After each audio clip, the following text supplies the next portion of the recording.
Bienvenidos camaradas de Ecos de Guerra. En el gran y terrible teatro del conflicto humano, la victoria casi siempre la escriben los batallones pesados, las fábricas gigantescas y los generales con mapas impecables. La guerra, nos dicen, es un juego de números, más tanques, más barcos, más balas. Pero, ¿qué sucede cuando los números fallan? ¿Qué sucede cuando un ejército está aislado, sangrando, sin suministros, y la maquinaria de guerra oficial se ha oxidado hasta convertirse en chatarra inútil? Es en ese momento, en el crisol de la desesperación absoluta, cuando la guerra deja de ser un juego de números y se convierte en una prueba de pura voluntad. Es cuando emerge el innovador inesperado. No un ingeniero condecorado de una universidad prestigiosa, sino un hombre común, un soldado olvidado, un mecánico al que sus compañeros llaman loco o chiflado. Un hombre que mira un montón de basura y ve un arma. La historia que están a punto de escuchar es una de las leyendas más increíbles y menos contadas de la resistencia en el Pacífico. Es la crónica de un hombre así, un mecánico salvaje, que rodeado de enemigos y sin esperanza, se propuso hacer lo imposible, construir una máquina voladora funcional a partir de nada más que chatarra, y con ella, cambiar el curso de su propia batalla desesperada. Si creen que el ingenio de un solo hombre puede ser más poderoso que un regimiento, si les apasionan estas historias de David contra Goliat, donde la necesidad se convierte en la madre de la invención, este es su canal. Les pedimos que se suscriban ahora mismo a Ecos de Guerra y activen la campana. Su apoyo nos permite seguir desenterrando estos relatos. Si esta historia les impacta, déjenos un me gusta. Es el combustible que nos mantiene en marcha. Y por supuesto, queremos saber hasta dónde llega nuestra voz. Díganos en los comentarios desde qué país y qué ciudad nos están viendo. Septiembre de 1944. Las Filipinas. La isla de Luzón era una prisión verde e infernal. Para el capitán Javier Reyes y su harapiento batallón de guerrilleros filipinos y restos del USAFE, la vida se había reducido a 3 cosas: hambre, humedad y esconderse. La promesa de MacArthur, volveré, se había convertido en un chiste amargo, susurrado en la oscuridad de los túneles de la montaña. El enemigo, el ejército imperial japonés, era el dueño del mundo. Eran los dueños de los valles, de las carreteras, y sobre todo, eran los dueños del cielo. Cada mañana, puntualmente a las 08:00, llegaba el Jake, un hidroavión de reconocimiento Mitsubishi J2M, que los locales llamaban el sastre, porque su ametralladora cosía la tierra con una precisión aterradora. Volaba bajo, rozando las copas de los árboles de la Sierra Madre, buscando cualquier columna de humo, cualquier sendero recién transitado, cualquier señal de vida. Y cuando la encontraba, el Jake no atacaba solo. Daba media vuelta y 30 minutos después llegaban los Ceros o los bombarderos Betty y llovía fuego sobre la cuadrícula. Reyes y sus hombres estaban paralizados. No podían moverse durante el día. No podían cultivar. No podían recibir suministros. Estaban siendo cazados sistemáticamente, muriendo de disentería, malaria y bombardeos, estrangulados lentamente por el control aéreo japonés. Y en medio de esta desesperación, estaba Flaco. Nadie recordaba su nombre real. Era el sargento Flaco Mendoza, un mecánico filipino-americano que había mantenido funcionando los P-40 Warhawk en la base aérea de Clark antes de la caída de Bataan. Ahora era el ingeniero chiflado del batallón de Reyes. Un hombre alto, esquelético, con ojos febriles que brillaban con una intensidad maníaca. Mientras los demás soldados limpiaban sus fusiles Arisaka capturados o rezaban, Flaco estaba ocupado. Su taller era una catedral de chatarra, los restos de un ingenio azucarero bombardeado, oculto en un valle profundo. Y su obsesión era el santuario. En el centro del ingenio, cubierto de lianas y óxido, yacía el cadáver de un P-40 Warhawk americano, uno de los pocos que había logrado despegar en el 42 antes de ser derribado y estrellarse allí. Para Reyes era una tumba, un recordatorio de la derrota. Para Flaco era una mina de oro. Los otros guerrilleros lo despreciaban. El loco está jugando con su pájaro muerto otra vez. Se reían. Mientras nosotros morimos de hambre, él intenta resucitar a los muertos. Reyes toleraba la locura de Flaco porque, francamente, un mecánico obsesionado era mejor que un soldado desesperado. Pero un día, Reyes fue a buscar a Flaco para que reparara la única radio que les quedaba. Lo encontró, no reparando la radio, sino haciendo algo impensable. Estaba, con la ayuda de dos jóvenes aldeanos aterrorizados, intentando mover el motor del P-40, el motor Allison V1710, una bestia de 12 cilindros y 500 caballos de fuerza, ahora una masa de metal oxidado y nidos de pájaros. «Flaco», rugió Reyes. Su paciencia finalmente rota. «La radio. La necesitamos ahora. ¿Qué demonios crees que estás haciendo con esta chatarra?» Flaco se giró lentamente. Estaba cubierto de grasa negra de motor y sudor. Sus ojos brillantes se fijaron en Reyes. «La radio puede esperar, capitán», dijo, su voz un graznido. «Estoy construyendo un avión». El silencio en el ingenio azucarero fue absoluto. Los dos jóvenes ayudantes dejaron caer una cadena con estrépito.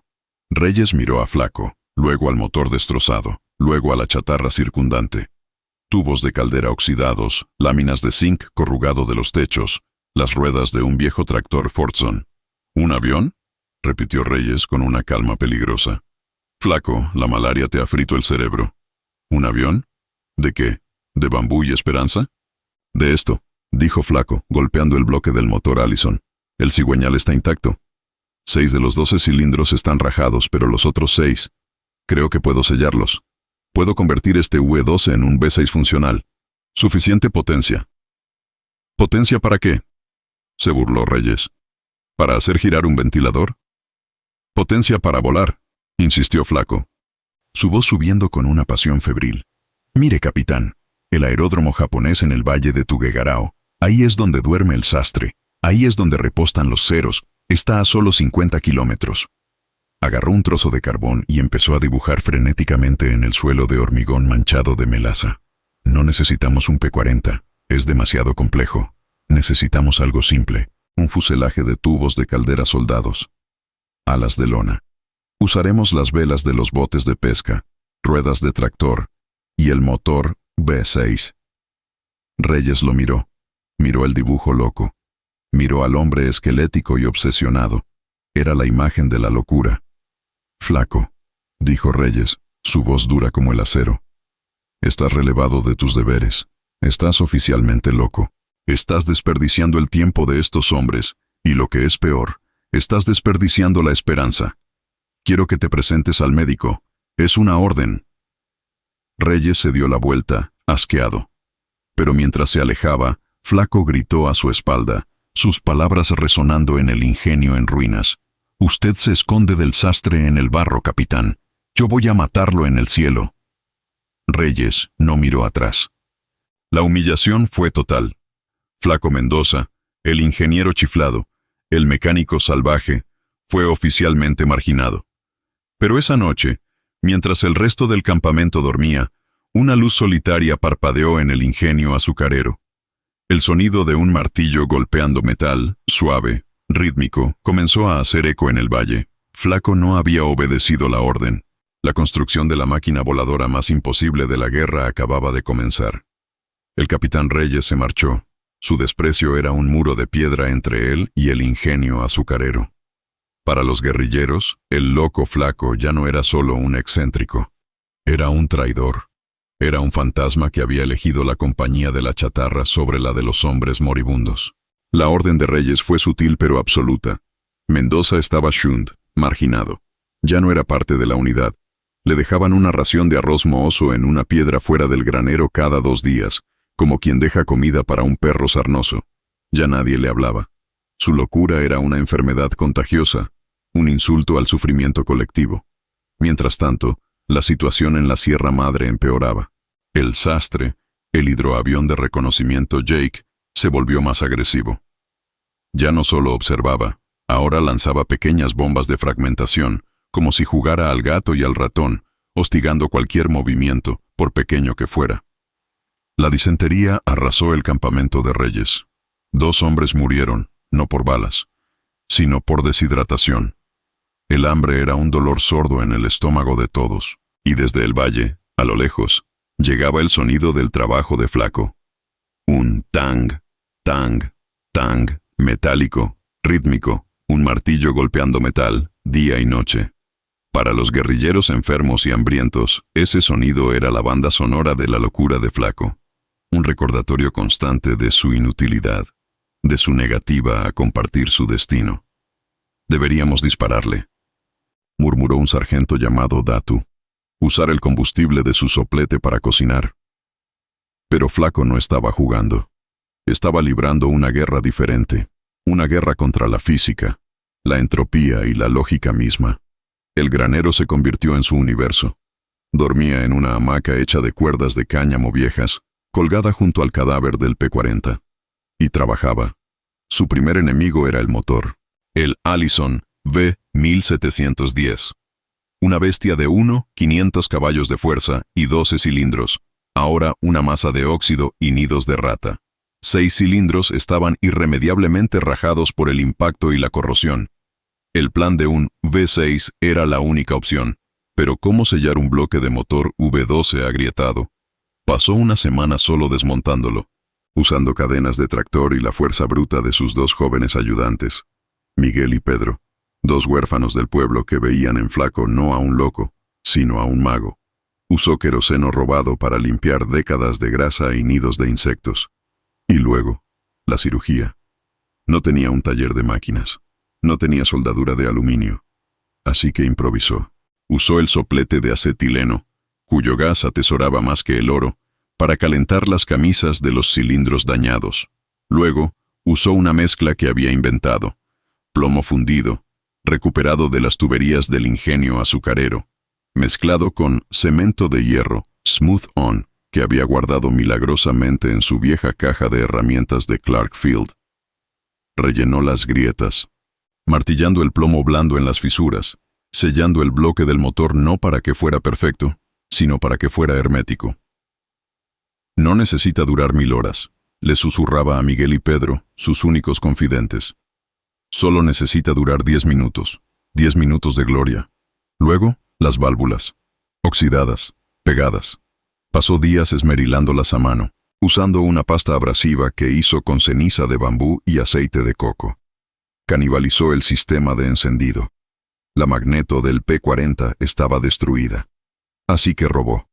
Por la noche, se deslizó fuera del valle, hasta la carretera principal, y encontró los restos de un camión militar japonés tipo 94 que había chocado contra un árbol. Robó su magneto, una pieza pesada de camión, y pasó 4 días adaptándola al motor Allison. Era una herejía de la ingeniería. Un motor de avión de alto rendimiento siendo arrancado por la magneto de un camión de carga. Mientras Flaco luchaba con el motor, la presión exterior crecía.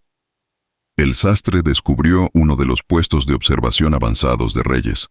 30 minutos después, 2 cazas Cero llegaron y lo bombardearon, matando a 3 hombres. La soga se estaba apretando. Reyes, loco de rabia y dolor, irrumpió en el granero. El olor a plomo fundido y aceite rancio era sofocante. ¡Flaco!, rugió, su pistola en la mano. 3 hombres muertos. Muertos mientras tú juegas con tu chatarra. ¡Se acabó! Voy a poner fin a esta locura. Reyes levantó su M1911. Flaco no se inmutó. Estaba de pie sobre el bloque del motor, con una enorme llave inglesa en la mano. El sastre, dijo Flaco, su voz tranquila. Vuela bajo y lento. ¿Verdad, capitán? Vuela siempre por el mismo corredor del valle. ¿Y qué?, gritó Reyes. Le dispararé yo mismo si vuelve a hablar de volar. Me falta una pieza, dijo Flaco, ignorando la pistola. El carburador. El del P-40 está destrozado. Pero el camión japonés, el que tenía la magneto, tenía un carburador de doble cuerpo. Es demasiado pequeño. Pero si tomo 2, de 2 camiones diferentes. Reyes lo miró. La lógica específica en medio de la locura total era desconcertante. Este hombre no estaba loco, estaba obsesionado. Reyes bajó la pistola, temblando de furia. Un hombre más, Flaco. Si pierdo un hombre más por culpa de tu negligencia, por robar recursos, por no estar donde debes estar, volveré y vaciaré este cargador en tu motor y luego en ti. Reyes se fue. Flaco volvió al trabajo.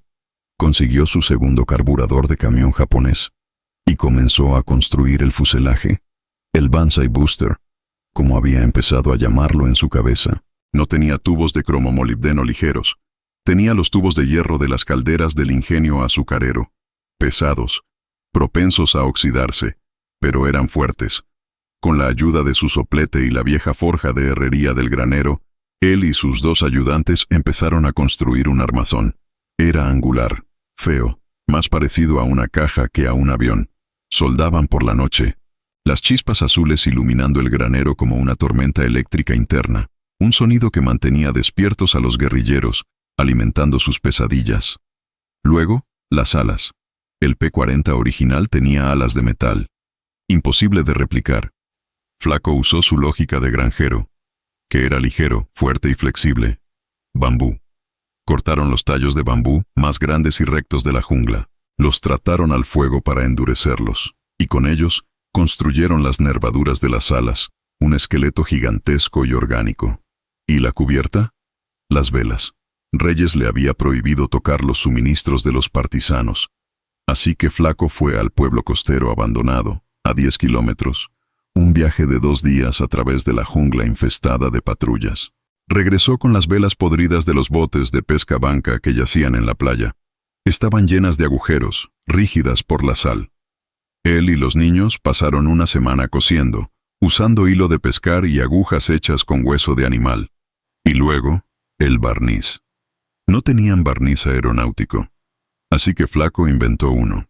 Hirvió la resina de los árboles de caucho locales con cal, recuperada del mortero de los edificios, y aceite de pescado, creando una pasta pegajosa y maloliente que pintaron sobre la lona de las velas. El olor era indescriptible, una mezcla de pescado podrido y química extraña. Pero cuando se secó, la lona se tensó. Se volvió impermeable. Se volvió aeronáutica. El Banzai Buster se parecía menos a un avión y más a un murciélago monstruoso hecho de basura. Y entonces, Flaco se enfrentó al problema final, la hélice.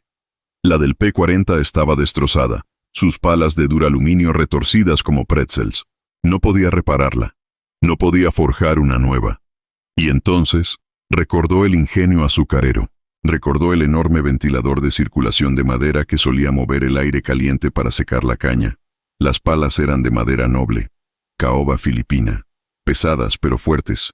Pasó un mes entero que pasó como un sueño febril, tallando, usando un hacha, un machete y finalmente trozos de vidrio roto para lijar. Flaco talló a mano una hélice de 3 palas. Era un trabajo brutal, de una precisión imposible. Calculó el paso, el ángulo, basándose puramente en sus recuerdos de las hélices del P-40. Finalmente, montó la hélice en el eje del motor Allison. Y una mañana, un mes después de la visita de Reyes, llegó el momento.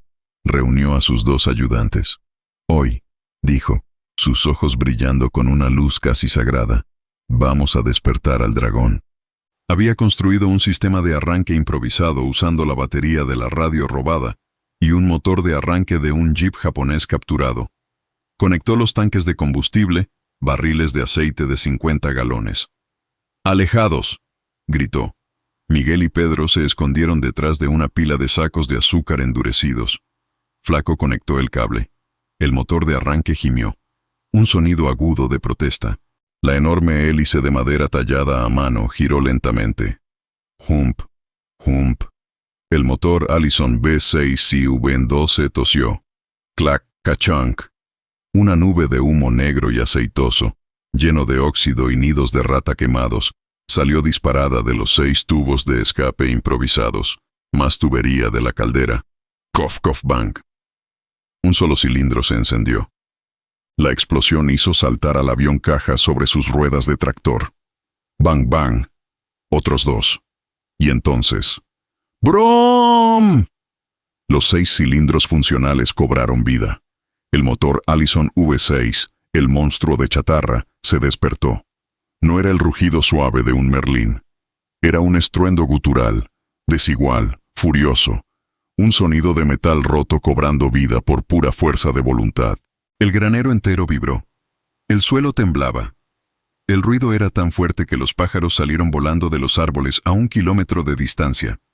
La hélice de madera se convirtió en un disco borroso, creando un huracán dentro del granero que lanzó paja, herramientas y láminas de metal por todas partes. Flaco, gritando de triunfo, corrió hacia el acelerador improvisado, una palanca de un tractor, y lo empujó. El rugido se convirtió en un grito ensordecedor que hizo eco en todo el valle. En el campamento de Reyes, a 1 kilómetro de distancia, los guerrilleros, enfermos y hambrientos, se pusieron de pie de un salto, sus rifles en la mano. ¿Qué es eso? ¿Un tanque? ¿Un avión enemigo? Reyes escuchó. Conocía ese sonido. Era un Allison. Era el sonido de Clark Field. Era el sonido de 1941. Era imposible. Agarró su pistola y empezó a correr, tropezando, hacia el ingenio azucarero, seguido por todos sus hombres. Corrieron, esperando encontrar un ataque japonés, o al loco Flaco finalmente volándose en pedazos. Lo que encontraron los detuvo en seco. Salieron al claro justo a tiempo para ver la pared frontal del granero de Flaco explotar hacia afuera. No por una bomba, sino por la pura fuerza del Banzai Booster atravesándola. El avión de pesadilla, la cosa hecha de tuberías, velas, ruedas de tractor y el motor de un P-40, salió rugiendo a la luz del sol, su hélice de madera gritando, su motor V6 echando llamas por los escapes. Reyes y sus hombres se quedaron boquiabiertos. Estaban mirando un avión funcional. El ingeniero chiflado. Lo había hecho. La retirada silenciosa del coronel Davenport de la cama del paciente tratado con azúcar fue, en sí misma, una explosión. No dijo nada, pero su silencio fue un grito de derrota intelectual que resonó en toda la tienda de cirugía. Caminó de regreso a su mesa 1, con la espalda rígida por el orgullo herido, y gritó a su propio equipo: «Más rápido. No tenemos todo el día. Este hombre necesita desbridamiento, no contemplación». Volvió al trabajo, a su doctrina, a su manual, pero algo se había roto. La certeza inquebrantable del cirujano jefe había sido perforada por un puñado de azúcar granulada. Para el resto del personal, ese momento fue transformador. La teniente O'Malley, la enfermera jefe que minutos antes había acusado a Tanaka de brujería, se quedó mirando la herida rosada y vibrante del marine. Luego miró al capitán Tanaka, que ya se estaba moviendo hacia la siguiente camilla, ensangrentada. «Capitán», dijo ella, su voz ahora despojada de toda ironía. ¿Qué necesita?» Tanaka ni siquiera levantó la vista. «Necesito más azúcar, teniente. Kilos. Dígale a Intendencia que vacíen la cocina. Y necesito más manos. Este método». Hizo una pausa, mientras comenzaba a lavar otra herida espantosa, esta vez en el hombro de un soldado. Este método requiere un cambio de vendaje cada 4 horas. La ósmosis se detiene cuando el jarabe se diluye demasiado con el plasma. Es intensivo en mano de obra. O'Malley asintió, su rostro endurecido por una nueva determinación. «Entendido, señor». Se volvió hacia las otras enfermeras y camilleros que habían estado observando, paralizados. «¿Me oyeron?», ladró, su voz de enfermera jefe regresando con toda su fuerza. «2 de ustedes, vayan a la cocina. No me importa lo que digan los cocineros. Traigan cada saco de azúcar que tengan. Díganles que es una orden directa de cirugía. Usted, cabo», señaló a un camillero. «A partir de ahora, cualquier herida de extremidad masiva, sucia, con sospecha de gangrena. Viene aquí primero, a la mesa 3, a la esquina del azúcar. ¿Entendido?». El cabo, un chico joven de Detroit, miró hacia el coronel Davenport, que estaba enfrascado en una amputación y fingía no oír. «Pero el coronel», tartamudeó el cabo. «El coronel está ocupado», espetó O'Malley. «Yo estoy a cargo del triaje y digo que el doctor Tanaka los verá primero. Ahora muévanse». Fue una rebelión silenciosa, pero absoluta, liderada por la enfermera que había sido la mayor escéptica. La tienda de cirugía del 77 Hospital de Evacuación se dividió en 2 reinos. En un lado, el reino de la doctrina. Las mesas 1 y 2, gobernadas por el coronel Davenport y los cirujanos que se aferraban al manual. Eran rápidos, eficientes, estériles, dentro de lo posible, y brutales. El sonido dominante de ese lado era el set-tat-tat agudo y rápido de la sierra de Gigli y el olor a hueso quemado, eran el pasado. En el otro lado, la esquina del azúcar, la mesa 3. Se convirtió en un lugar de caos controlado, casi alquímico. Era ruidoso, pegajoso y olía como una cocina en medio de una carnicería. Pero el sonido dominante allí no era el de la sierra. Era el sonido de Tanaka dando órdenes tranquilas, el sonido del agua salina siendo vertida, y el susurro constante de los sacos de azúcar siendo abiertos. Tanaka y O'Malley, ahora su teniente más leal, se convirtieron en una máquina.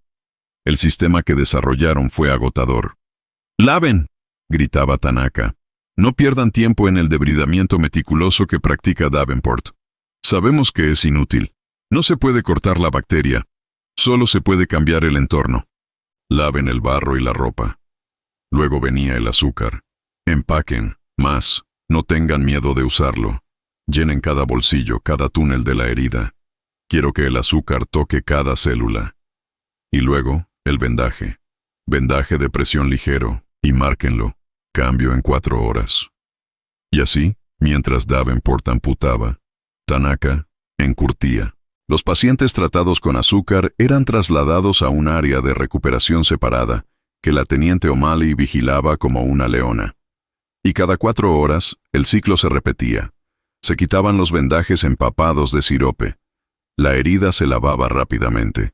Y se aplicaba más azúcar. Kilos y kilos de azúcar. La batalla por el azúcar se convirtió en la nueva guerra logística.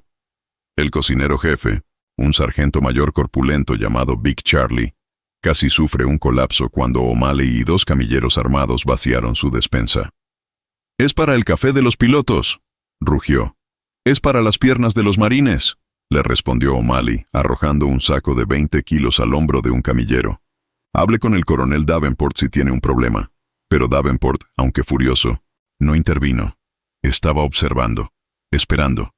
Esperaba que la loca técnica de Tanaka fallara. Esperaba las complicaciones tardías, la sepsis, la fiebre imparable, el shock. Esperaba que el azúcar, como él creía, eventualmente alimentara a las bacterias y creara una infección aún más monstruosa. Pero el fracaso no llegó. En su lugar llegaron los milagros. Hombres que habían sido llevados a la mesa 3 con las piernas destrozadas, marcados para amputación segura, seguían teniendo sus piernas al día siguiente, y al otro. La hinchazón negra y ominosa de la gangrena gaseosa, en lugar de extenderse, retrocedía. La línea de demarcación entre el tejido muerto y el vivo, que los cirujanos marcaban con tinta en la piel, se detenía, y luego retrocedía. El tejido rosado y saludable comenzaba a granular desde el fondo de las heridas más horribles. Los hombres que deberían haber estado muertos de sepsis estaban sentados, comiendo raciones K, sus fiebres bajo control. La noticia se extendió por el hospital como un incendio forestal. Los camilleros ya no necesitaban la orden de O'Malley. Cuando llegaba un jeep con un hombre gritando, su pierna destrozada envuelta en un trapo ensangrentado, los camilleros mentían. «Las mesas de cirugía están llenas, sargento», le decían al médico del batallón. «Pero el especialista en heridas, el capitán Tanaka, tiene un lugar. Lo estabilizará». Se convirtió en una conspiración de todo el personal de enfermería. Sabían que si un hombre iba a Davenport, saldría de la tienda en 2 partes. Si iba a Tanaka, saldría con dolor, saldría pegajoso. Pero saldría entero. El coronel Davenport observaba cómo su carga de trabajo quirúrgico disminuía, mientras la esquina del chiflado estaba constantemente desbordada, con camillas haciendo fila. Su furia era palpable. Intentó intervenir administrativamente. «Capitán Tanaka», espetó una tarde, encontrándolo entre cirugías, cubierto de un sirope de sangre y azúcar. «Sus registros son un desastre. No está usando los protocolos de antibióticos aprobados. Está violando media docena de directivas del cirujano general». «Estoy salvando piernas, coronel», respondió Tanaka sin levantar la vista de sus notas. «¿Y usted? ¿Cómo está su tasa de amputación hoy?» Davenport se puso morado. «Está creando pacientes con heridas crónicas que nunca sanarán. Esas heridas de azúcar nunca se podrán cerrar. Está creando un problema a largo plazo solo para una ganancia a corto plazo». Una pierna herida que puede sanar es mejor que un muñón limpio que no puede caminar, señor, dijo Tanaka. Ahora, si me disculpa, tengo trabajo que hacer. La arrogancia de Tanaka, nacida no del orgullo sino de la certeza absoluta de sus resultados, era más exasperante para Davenport que la insubordinación abierta. Davenport estaba perdiendo el control de su propio hospital. Y entonces llegó la ofensiva contra la cresta de Shuri. Y el infierno se desató de nuevo, esta vez con una furia multiplicada por 10. La artillería japonesa, preregistrada en cada metro de terreno, masacró a los marines que avanzaban, y el flujo de heridos se convirtió en un tsunami. Dejaron de llegar en jeeps, llegaban en camiones de 6x6, apilados como leña. El triaje se derrumbó. Davenport y sus 2 mesas estaban completamente sobrepasados. Hombres con heridas abdominales, heridas en la cabeza, heridas en el pecho. Heridos que necesitaban cirugía interna inmediata. Y luego, estaban las extremidades. Docenas y docenas de hombres con piernas y brazos destrozados por la metralla, ya hinchados, ya oliendo a ese olor dulzón de la muerte. Davenport, con el rostro gris por el agotamiento, no tenía tiempo para su debridamiento meticuloso. Tomó su sierra Higley. «¡Amputen!», gritó a sus ayudantes. «No hay tiempo. Amputen todo lo que esté por debajo de la rodilla o el codo». «Salven la vida, pierdan el miembro». Era una carnicería, pero entonces la teniente O'Malley hizo algo extraordinario. «¡Todos los camilleros!», gritó, su voz cortando el caos. «Todas las heridas de extremidades, aquí, ahora».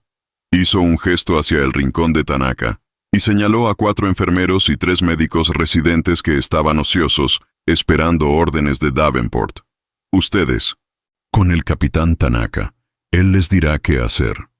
Fue un golpe de estado. En medio de la batalla, O'Malley acababa de tomar el mando de facto del hospital. Davenport estaba demasiado ocupado aserrando huesos como para darse cuenta. Tanaka de repente tenía un equipo. «¡Escuchen!», les gritó por encima del ruido. «No hay tiempo para la elegancia. 2 equipos. Equipo de lavado. Equipo de azúcar. Laven, empaquen, vendan. ¡Rápido! No quiero ver a nadie con una herida abierta por más de 3 minutos». Y comenzó. La esquina del chiflado se convirtió en una línea de montaje de milagros. Lavaban, vertían kilos de azúcar, vendaban. Siguiente. Lavaban, empacaban, vendaban. Siguiente. Tanaka se movía entre ellos como un director de orquesta enloquecido, supervisando, ajustando. Más azúcar aquí, laven más profundo allá. Y el olor a gangrena, que debería haber llenado la tienda con la peste de la muerte masiva, fue reemplazado por el olor casi enfermizo y dulce de la melaza y el antiséptico. Estaban encurtiendo a los heridos, salvándolos de la sierra de Davenport, un puñado de azúcar a la vez.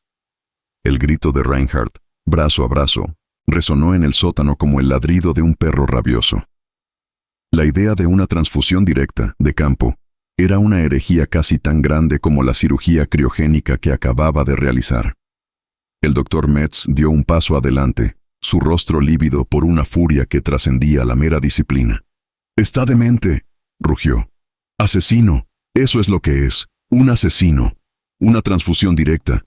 Sin pruebas de compatibilidad cruzada, sin citrato de sodio para prevenir la coagulación, le provocará una embolia masiva o una reacción hemolítica antes de que el shock lo mate.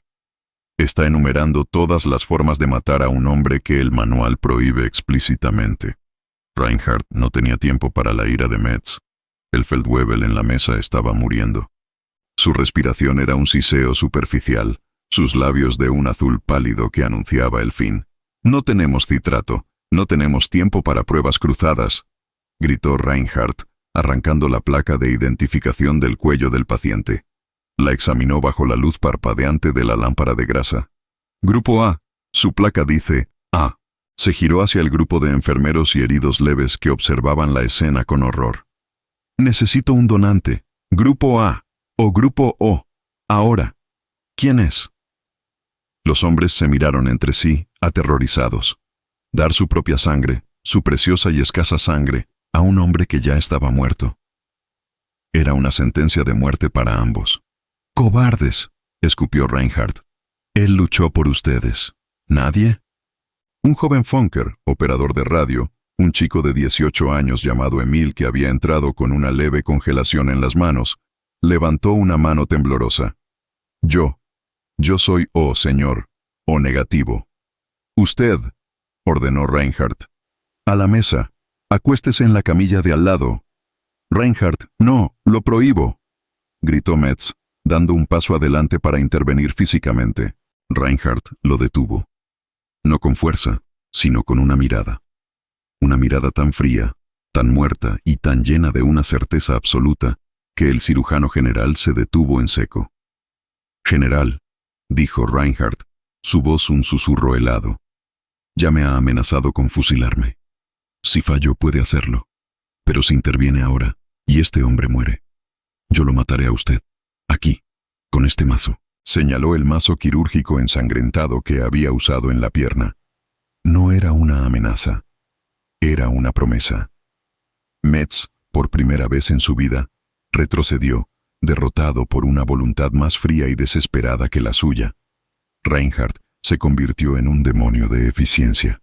Enfermero, el tubo de transfusión, el de goma, hiérvalo en el schnapps que queda. No tenían equipo de transfusión estéril, pero tenían un tubo de goma y una botella de alcohol de baja calidad. Mientras el enfermero preparaba torpemente el equipo, Reinhardt se centró en la otra crisis. La pierna. Nieve, más nieve, ahora. Las enfermeras, ahora actuando por puro terror a Reinhardt, corrían hacia la rampa de carga, usando sus cascos para recoger nieve limpia, o lo más limpia posible, del exterior. Empezaron a empaquetar la nieve alrededor de la pierna operada, que aún estaba dura como una roca. La herida abierta, con la pinza Klemmer aún sobresaliendo, fue cubierta suavemente con vendas limpias, y luego todo el miembro, desde el tobillo hasta la ingle, fue enterrado en un montículo de nieve fresca. «Manténgalo así», ordenó.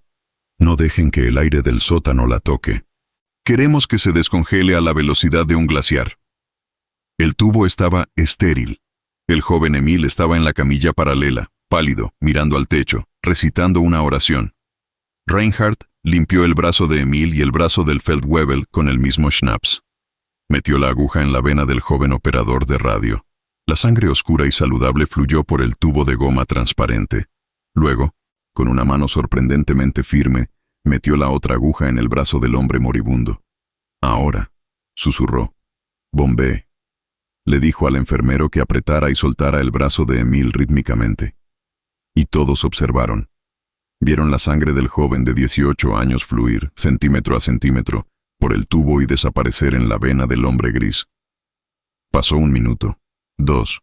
El Feldwebel seguía inmóvil. Su respiración apenas perceptible. «Está muerto», susurró Metz desde la sombra. «Ha fallado Reinhardt. Prepare su defensa». «No está muerto», gruñó Reinhardt, sus ojos fijos, no en el rostro del paciente, sino en sus uñas. Las uñas de la mano. Estaban de un azul profundo y cerúleo. Vio la sangre de Emil fluir, y entonces lo vio. Un cambio casi imperceptible. El lecho de la uña. En la base. ¿Era eso? Un tono rosado. «¡Siga bombeando!», le gritó al enfermero. «Más rápido». Pasaron 5 minutos. El joven Emil se estaba mareando, su rostro pálido. «No puedo. Mucho más, señor», tartamudeó. «Puede y lo hará, soldado», dijo Reinhardt, y entonces el Feldwebel tosió. Fue un sonido seco, áspero, que hizo que todos en la sala saltaran. Sus párpados temblaron, y un susurro de color volvió a sus labios. Estaba vivo. La transfusión directa, de brazo a brazo, estaba funcionando. «Siga», rugió Reinhardt, ahora lleno de una energía divina. Pero mientras la vida volvía al cuerpo del hombre, también volvía a la pierna herida, y con la vida venía el dolor. El Feldwebel, que había estado en shock comatoso, comenzó a gemir. Un gemido bajo, animal. La pierna, enterrada en su capullo de nieve, comenzó a temblar. El proceso de descongelación lenta había comenzado. El hombre se estaba despertando. no solo al shock de la cirugía, sino al dolor inimaginable de nervios congelados volviendo a la vida. Su gemido se hizo más fuerte, convirtiéndose en un lamento agudo, y entonces comenzó a convulsionar. Su cuerpo se arqueó en la camilla, sus dientes castañeteando con una fuerza increíble. ¡Ahí está!, gritó Metz, su voz una mezcla de triunfo y horror. ¡La reperfusión! ¡El shock! Las toxinas de la pierna muerta están entrando en su sistema. ¡Lo está matando, Reinhardt! Le dije que era tejido muerto. ¡Lo ha asesinado! No es la toxina, es el dolor, le gritó Reinhardt. ¡Está sintiendo! Eso significa que está vivo. Pero el hombre se estaba muriendo. Su cuerpo no podía soportar el doble trauma de la cirugía, la hipotermia y ahora el dolor agonizante de la descongelación. ¡Morfina!, gritó Reinhardt. ¡Denme morfina! No queda, señor, lloró un enfermero. Se acabó ayer. Sin analgésicos. Nada. El hombre moriría de dolor puro. Metz se abalanzó. Fuera del camino. ¡La sierra! Tengo que quitarle esa pierna ahora. Es la única forma de detener el shock tóxico. Está envenenando su propio cuerpo. Agarró la sierra de Gigli. Pero Reinhardt fue más rápido. Agarró el mazo. El mismo mazo de metal pesado que había usado para la cirugía. ¡No!, rugió. ¡No cortará esta pierna! ¡Entonces morirá!, chilló Metz.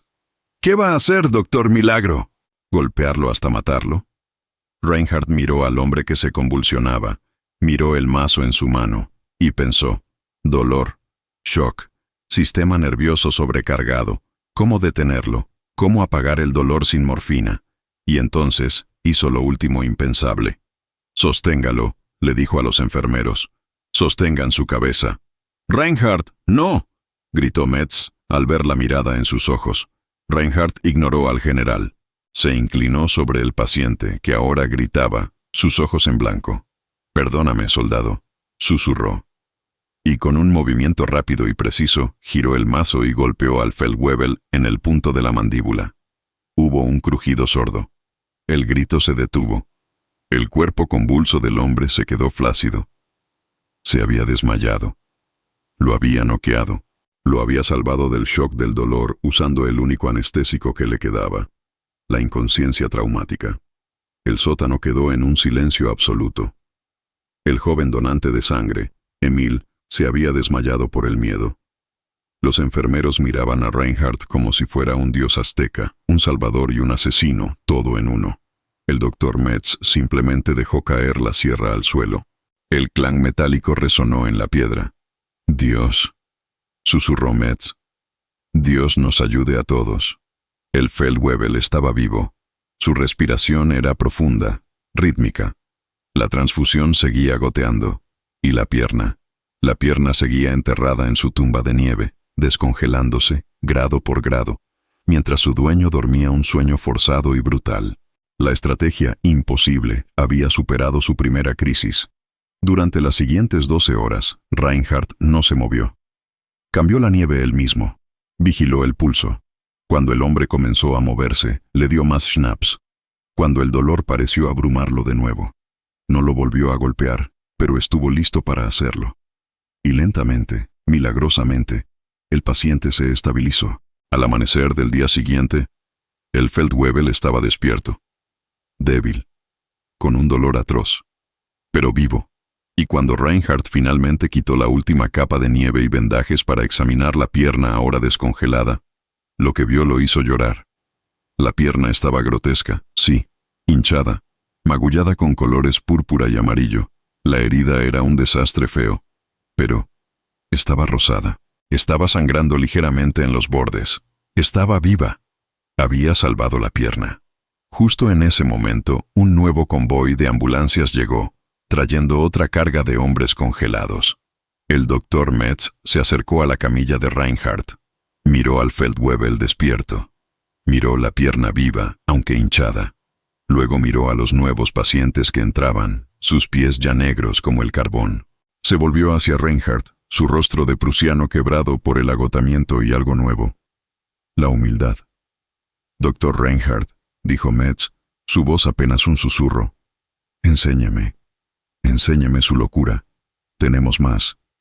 La estrategia imposible acababa de ser validada y estaba a punto de aplicarse a un ejército entero. La solicitud del General Oberstabsarzt Dr. Metz, enséñeme su locura, fue la capitulación más silenciosa y profunda de toda la batalla de Stalingrado. No fue la rendición de un hombre, sino la rendición de una doctrina. La fe ciega en el manual, que había resultado tan mortal como la artillería de Chuikov, acababa de morir en ese sótano helado. La locura del Dr. Reinhardt, nacida de la observación desesperada y la herejía pragmática, se convirtió en la nueva y única política de supervivencia. El sótano del Univermag se transformó. Dejó de ser una carnicería organizada y se convirtió en algo mucho más extraño.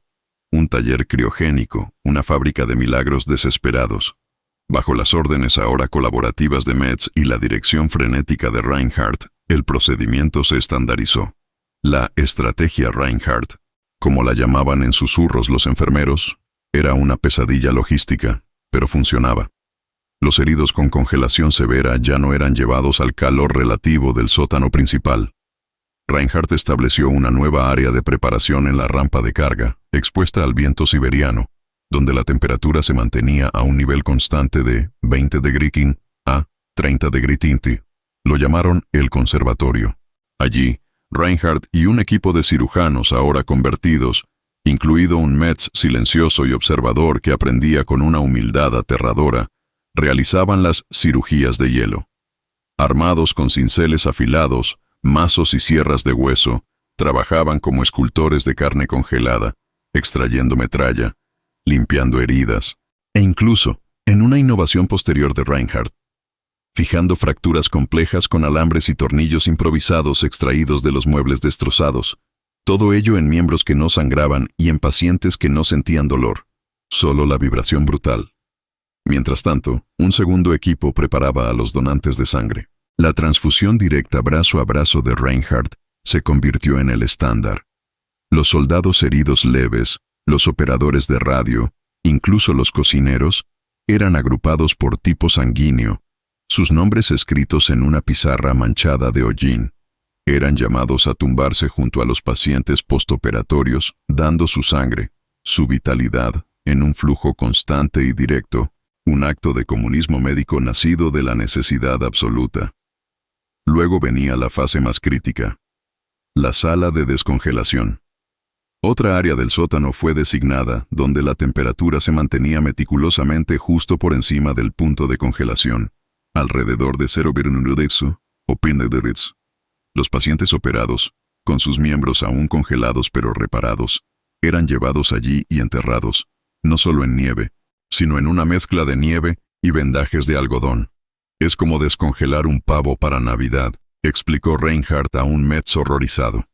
Demasiado rápido, y la carne exterior se pudre mientras el interior sigue congelado. Lento, 1 grado a la hora, y el tejido tiene la oportunidad de volver a la vida. Y para el dolor agonizante de la reperfusión, sin morfina. La solución de Reinhardt seguía siendo brutal. El schnapps se usaba para mantener a los hombres en un estupor alcohólico, y si el dolor amenazaba con inducir un shock fatal, el mazo envuelto en tela, un refinamiento misericordioso de Metz, se usaba para inducir la inconsciencia controlada. Era medicina de la edad de piedra. Era una brujería bárbara, y salvó cientos de vidas. A medida que la voz corría por el Kessel, por los túneles y sótanos helados, los comandantes de pelotón dejaron de disparar a los hombres que se autolesionaban para evitar el servicio. En su lugar, empezaron a enviar a sus heridos congelados al sótano del Univermag. «Llévenlo al doctor Hielo», oían decir. «El carnicero Metz ya no corta. El loco Reinhardt los está salvando». En las últimas semanas desesperadas de enero de 1943, antes de la rendición final del mariscal Paulus, que irónicamente tuvo lugar en el mismo sótano del Univermag, el equipo de Reinhardt y Metz realizó más de 300 operaciones criogénicas. La tasa de amputación del sexto ejército en el Kessel se desplomó. Donde antes moría el 90% de los amputados, ahora sobrevivía el 60% de los operados. Y de ellos, la gran mayoría conservaba sus miembros. Cuando los soviéticos finalmente tomaron el sótano, encontraron una escena que desafiaba su comprensión. Encontraron un hospital subterráneo que funcionaba como un glaciar, con hombres enterrados en montículos de nieve, otros siendo operados al aire libre en medio de una ventisca, y otros más recibiendo transfusiones directas de sus camaradas. Los médicos soviéticos, acostumbrados a su propia medicina de campo brutal pero eficaz, al principio pensaron que habían encontrado un culto a la muerte masivo, una forma de locura colectiva alemana. Pero luego, vieron los resultados. Vieron las piernas y brazos rosados, hinchados, pero vivos. Vieron las heridas limpias, y el asombro reemplazó al desprecio. El doctor, Klaus Reinhardt, no se convirtió en un héroe. Se convirtió en un prisionero de guerra, como todos los demás. Pasó los siguientes 10 años en un campo de trabajo soviético en Vorkuta, su genio médico utilizado para mantener vivos a sus compañeros prisioneros en el frío ártico.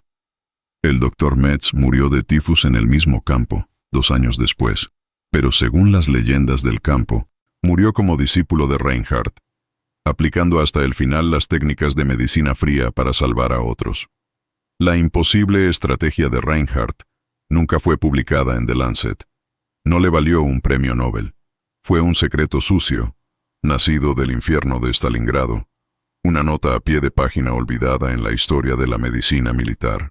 Pero para los cientos de hombres del Sexto Ejército que regresaron a Alemania cojeando en la década de 1950, hombres que regresaron con ambas piernas, no fue una locura.